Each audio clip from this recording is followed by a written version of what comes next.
Bonjour tout le monde. Alors aujourd'hui c'est parti pour la quatrième et dernière partie de ma réponse à ma foire aux questions. On va y arriver, hein, ça y est, c'est bon, c'est la dernière.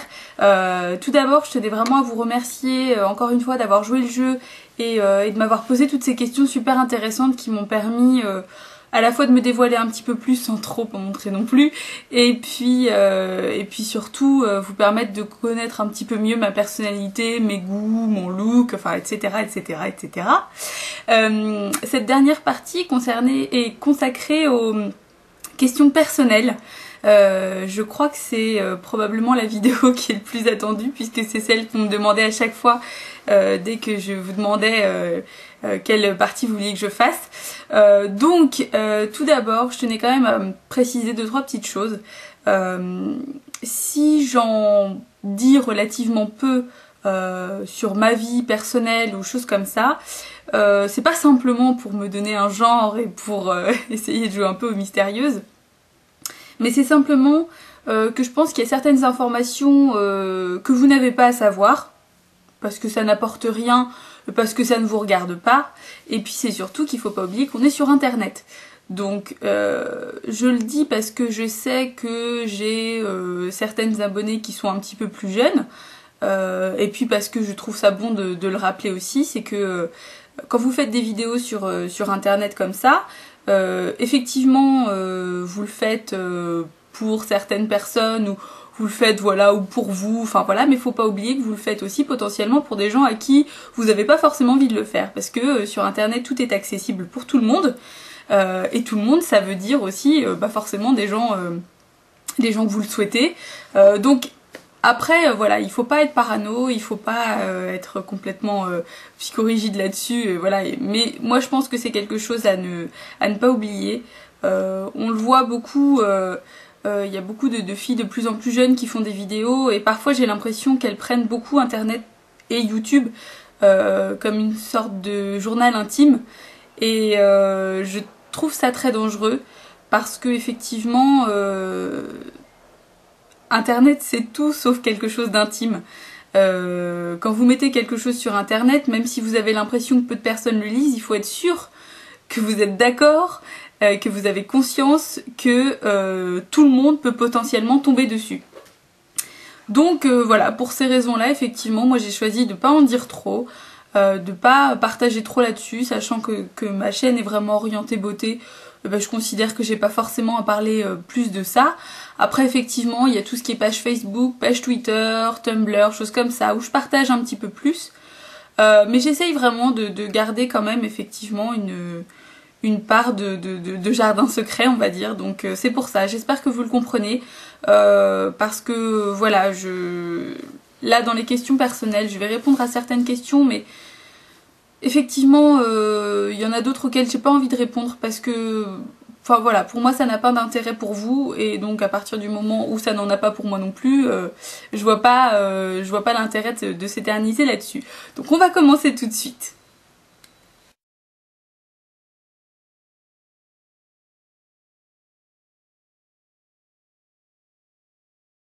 Alors les premières questions personnelles qui sont revenues, c'est quelle taille fais-tu, quelle est ta situation amoureuse, où habites-tu, quel âge as-tu. Ça, ce sont des questions auxquelles j'ai pas envie de répondre. Pas parce que j'ai pas envie de donner les réponses, mais parce que j'ai déjà donné les réponses avant dans d'autres vidéos. Donc je vous conseille de chercher. Voilà, si vraiment ça vous intéresse, hein, on va dire quelle taille je fais. Je vois pas le but de la question, enfin en tout cas voilà. Quel âge j'ai, ça doit être une info qui est sur la page de ma chaîne.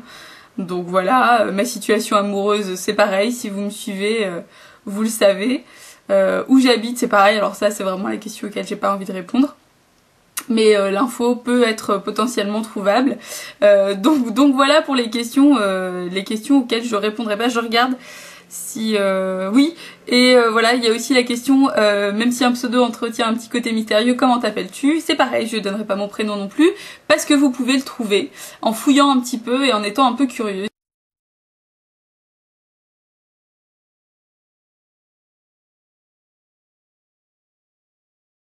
Alors ensuite sont venues les questions concernant mes études. et mon travail. Et aussi ce que je voulais faire comme métier quand j'étais petite et pourquoi. Alors, ce que j'ai fait comme étude, bah, j'ai tout simplement un bac. Classique, littéraire, évidemment. Enfin, je dis évidemment, mais parce que, voilà... je ne suis pas une matheuse. Et puis, oui, voilà. Et puis, c'était section européenne. J'ai fait de l'italien. Ce que je fais comme travail, je travaille dans la vente. Et alors, qu'est-ce qu'il y a d'autre? Et donc, quel métier je voulais faire quand j'étais petite et pourquoi? Alors, il y en a eu beaucoup. Je crois que le premier dont je me souviens vraiment, c'était journaliste. Je voulais être journaliste parce que... le but premier, c'était de voyager partout dans le monde. Parce que j'avais l'impression que quand on était journaliste, c'était trop cool, on allait partout et tout, on prenait des vacances tout le temps, enfin, voilà quoi. Ensuite, évidemment, j'ai voulu être vétérinaire, parce que j'aime beaucoup les animaux, c'est quelque chose qui m'a longtemps travaillé.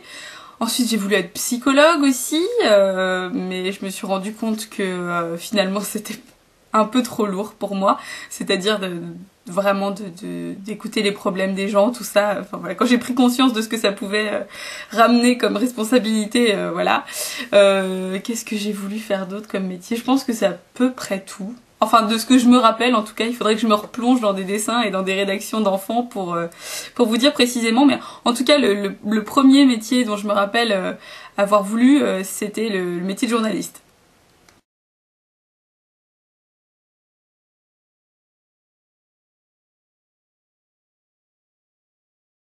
Alors une question intéressante, y a-t-il quelque chose chez toi que tu n'aimes pas et que tu aimerais changer? Pour moi, c'est vraiment super important de se concentrer plutôt sur les éléments positifs. Et c'est vrai que j'ai jamais vraiment réfléchi à cette question-là, et j'ai pas envie d'y réfléchir plus que ça dans le sens où voilà, je sais que c'est pas changeable. Si après il y a des trucs style ouais, j'aimerais être un petit peu avoir des super abdos ou des trucs comme ça. Bon, ça c'est des trucs que je peux changer hein, et ça ne dépend que de ma volonté donc voilà. Si peut-être que un truc que j'aimerais changer et qui changera probablement jamais, c'est peut-être ma peau qui est super sèche, qui est super sensible et tout. Donc ça c'est vrai que c'est un truc un peu chiant, je dirais. C'est peut-être ce que je trouve le plus chiant et ce que je pourrais probablement jamais changer. Sinon pour le reste, honnêtement non, il y a rien chez moi qui me dérange en tout cas au point que je veuille vraiment le changer quoi. Ça fait un petit peu genre la fille qui s'aime trop, mais c'est pas ça, c'est vraiment que j'essaye de me concentrer principalement sur le positif.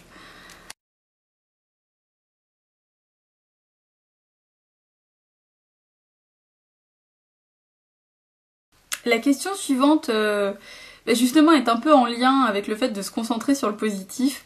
La question était, qu'est-ce que tu recommanderais à quelqu'un qui ne se sent pas bien dans sa peau? Et d'ailleurs, toi, comment fais-tu pour avoir l'air toujours si épanoui et décomplexé? C'est une bonne question, et c'est difficile d'y répondre sans faire de la psychologie de comptoir, on va dire. Je vais d'abord répondre à la deuxième question en fait qui est comment fais-tu pour avoir l'air toujours si épanoui et décomplexé.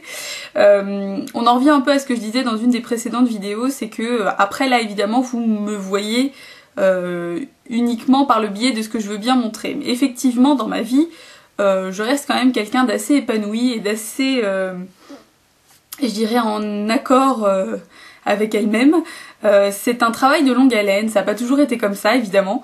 Enfin, je dis évidemment, je pense qu'il y a peu de personnes qui naissent et qui restent en accord avec elles-mêmes en permanence. Voilà, effectivement, il y a forcément des moments de doute et des moments de manque de confiance, de choses comme ça.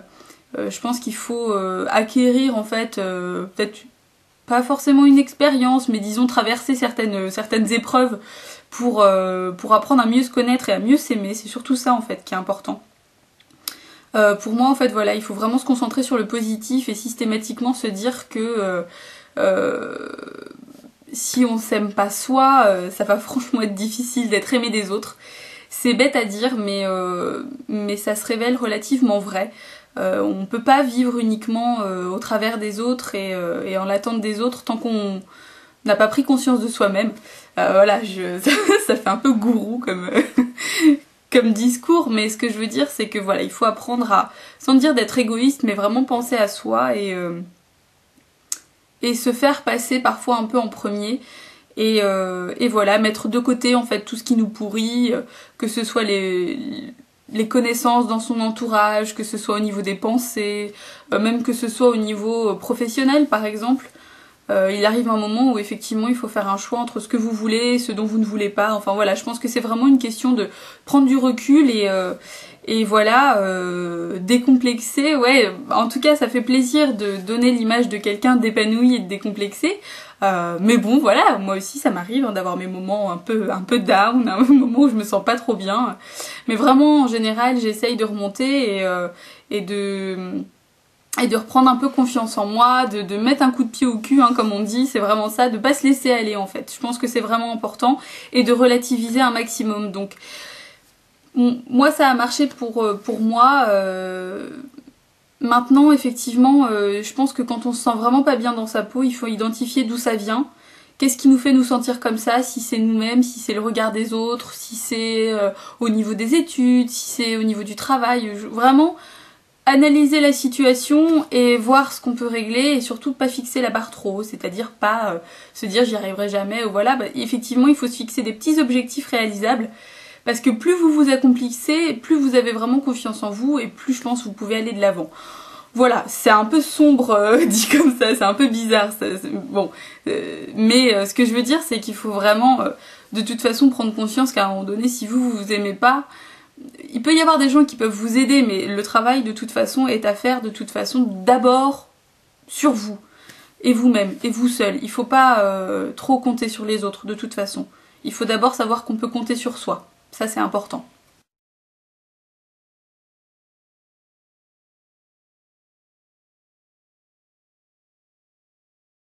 Alors ensuite vient une série de questions super intéressantes et qui traitent beaucoup en fait de l'image de la femme, de féminisme également et de mon ressenti vis-à-vis de tout ça. Ça va être probablement peut-être un peu long, mais c'est vraiment un point sur lequel j'ai envie de développer mes idées, enfin en tout cas tant que faire se peut. Et encore une fois, je vais essayer de pas prendre 30 minutes.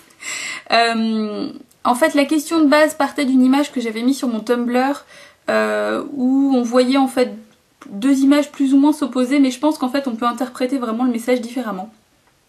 Et d'un côté il était mis une photo d'une femme maquillée de façon relativement classique, enfin voilà, un maquillage assez neutre, avec marqué elle se maquille pour se rentrer dans la norme ou se cacher derrière un masque.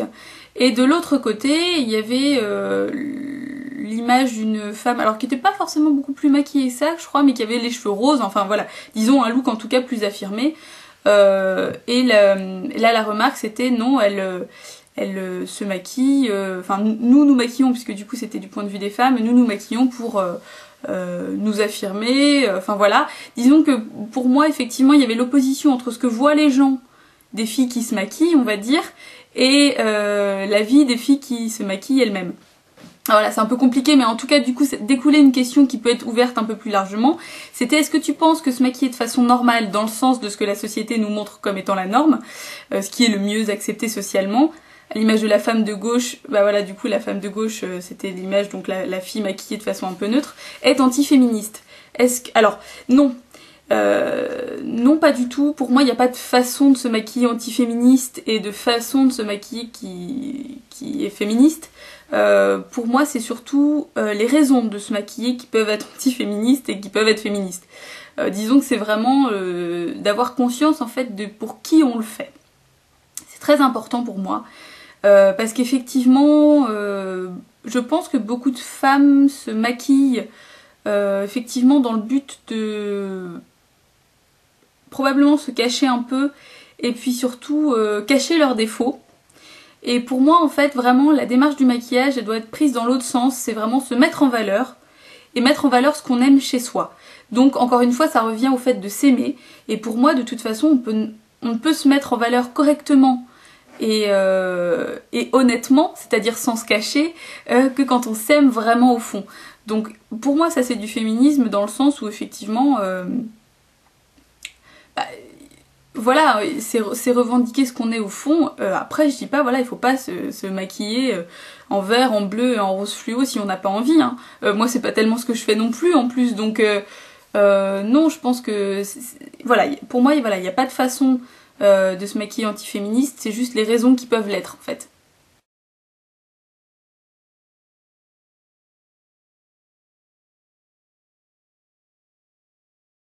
Alors la deuxième question qui arrive, enfin deuxième, troisième, puisqu'il y a plusieurs séries de questions, enfin plusieurs questions dans les questions, c'était comment te sens-tu quand tu te maquilles de cette façon, sous-entendu du coup un petit peu hors norme on va dire, et que penses-tu des filles qui n'osent pas sortir sans maquillage et qui ont l'impression de ne pas être assez bien sans.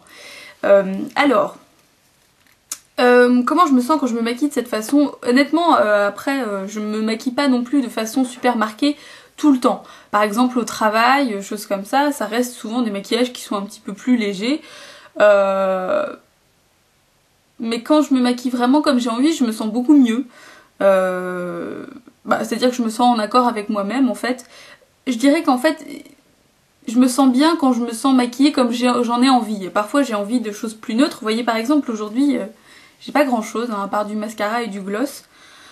Si je peux me maquiller comme j'ai envie, je suis bien, que ce soit chargé ou pas. Concernant les filles qui n'osent pas sortir sans maquillage et qui ont l'impression de ne pas être assez bien sans, et ben voilà, on en revient aussi au problème de ne pas s'aimer en fait. Pour moi effectivement le maquillage c'est un plus, c'est un truc que j'aime beaucoup. Il m'arrive de sortir sans maquillage quand j'ai la flemme, ça me pose absolument aucun souci. Par contre effectivement je préfère sortir avec parce que je trouve ça cool. Déjà j'adore me maquiller à la base et puis je préfère mon visage maquillé, mais c'est comme je me préfère habiller, enfin voilà, pour moi il n'y a pas de souci concernant le fait de se cacher ou de se camoufler ou voilà. Mais c'est pareil, il faut connaître et aimer son visage sans maquillage pour réussir à le sublimer après quand on le maquille. Et il faut pas chercher à tout prix à le masquer. Et pour moi, même un maquillage très très chargé peut ne pas masquer les traits de la personne en dessous. Ce que je pense des filles qui supportent pas de sortir sans maquillage et qui se supportent pas sans maquillage, je trouve ça un peu dommage et je leur conseillerais vraiment de ne pas oublier que voilà, le maquillage met en valeur, mais à la base, il faut aussi savoir apprécier ce qu'il y a en dessous en fait.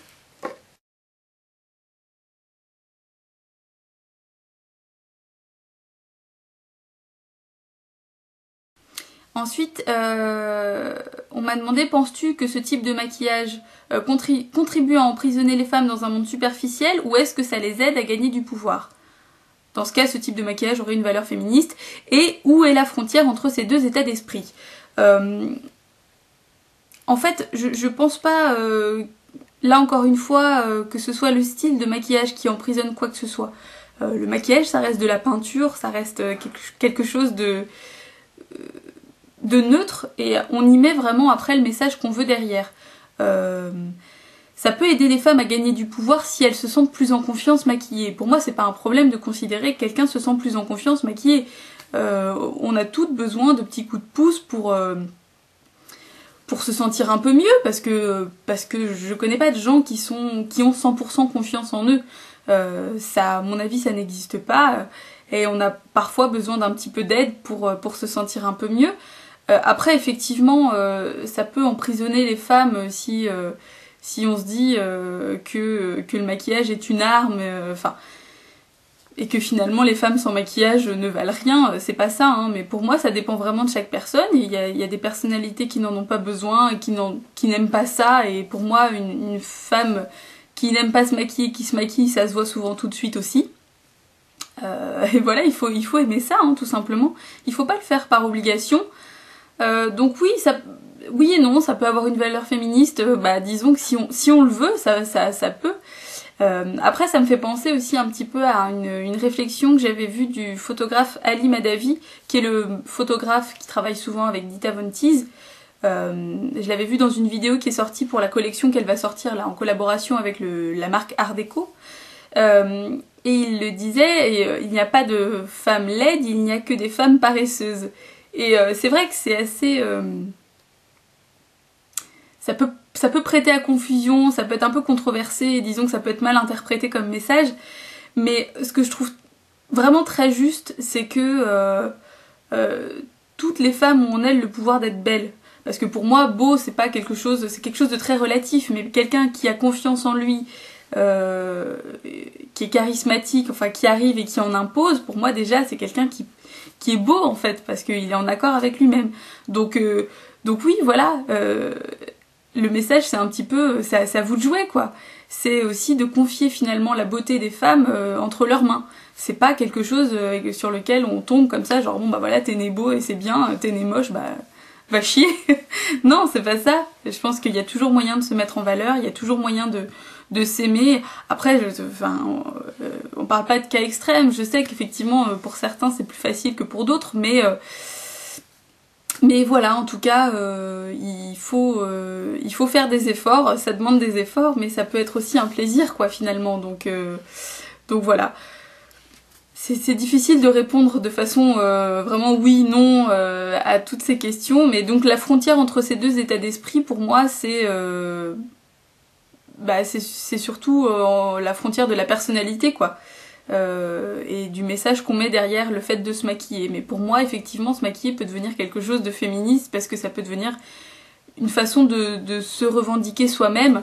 Et au-delà du simple féminisme, je pense que même pour les hommes, c'est pareil. Hein, ça peut vraiment être une façon de s'exprimer pleinement et librement et ça devrait pas être jugé aussi durement et de façon aussi simpliste que de dire bon voilà tu te maquilles, t'es superficielle, enfin voilà on va peut-être dépasser ça et on va peut-être aller faire quelque chose de plus constructif quand même.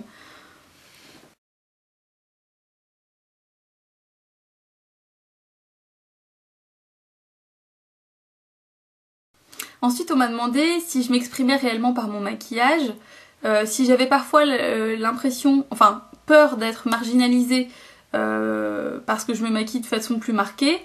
Et de même, est-ce que j'ai l'impression d'avoir déjà été jugée d'une certaine façon à cause du maquillage que je porte? Oui, je m'exprime réellement par mon maquillage. Ça dépend des jours, hein. Encore une fois, j'ai pas toujours besoin de m'exprimer de façon super marquée tout le temps, mais oui, je m'exprime clairement par mon maquillage parce que pour moi, c'est comme le dessin, c'est comme la peinture, c'est comme la musique. C'est quelque chose à travers lequel on peut vraiment se révéler, s'exprimer, se sentir mieux.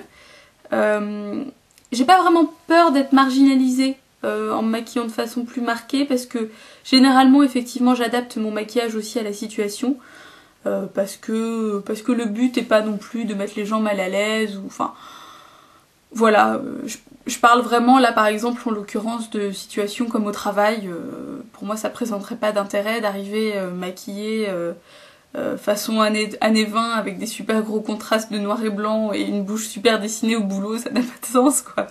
J'ai déjà pu le dire, hein, pour moi effectivement faut quand même s'adapter aussi. Donc non, j'ai pas peur d'être marginalisée parce que je m'adapte relativement bien et puis parce que j'essaye de faire en sorte aussi de m'entourer de personnes qui sont ouvertes d'esprit et à qui ça ne pose pas de problème. Après, je veux dire en société de façon générale, quand je me balade ou enfin voilà, ça honnêtement le regard des autres, c'est pas du tout quelque chose qui me fait peur ou qui m'angoisse ou enfin disons que vraiment j'en fais abstraction parce que c'est déjà suffisamment difficile de s'aimer soi-même et quand on y arrive à peu près, si en plus on doit s'inquiéter de savoir si les autres aiment ou pas ou si ça les perturbe ou pas, franchement ils se débrouillent tout seuls de leur côté avec ça. Hein. S'ils supportent pas, bah tant pis pour eux. Si ça les fait marrer, bah c'est pareil, tant mieux pour eux. Et... enfin voilà quoi, honnêtement. Et est-ce que j'ai déjà eu l'impression d'être jugée d'une certaine façon à cause du maquillage que je porte ? Pas à cause du maquillage que je porte, mais à cause de ma passion pour le maquillage, oui. J'ai déjà eu l'impression d'être jugée plus ou moins, enfin disons, de sentir un peu je sais pas, des airs un peu moqueurs, un peu goguenards, genre hein, voilà, tu te maquilles, bon voilà.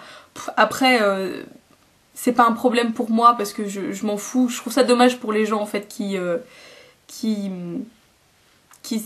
pardon. Excusez-moi. Je disais donc que je trouve ça dommage pour les gens qui s'arrêtent à ça.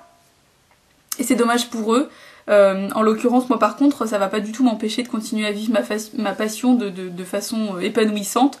Donc oui, j'ai déjà eu plus ou moins l'impression on va dire d'un certain jugement peut-être enfin voilà mais ça m'importe peu enfin vraiment ça m'intéresse pas et c'est pas un avis majoritaire dans les gens qui m'entourent donc je me félicite d'être entourée quand même généralement de gens plutôt intelligents.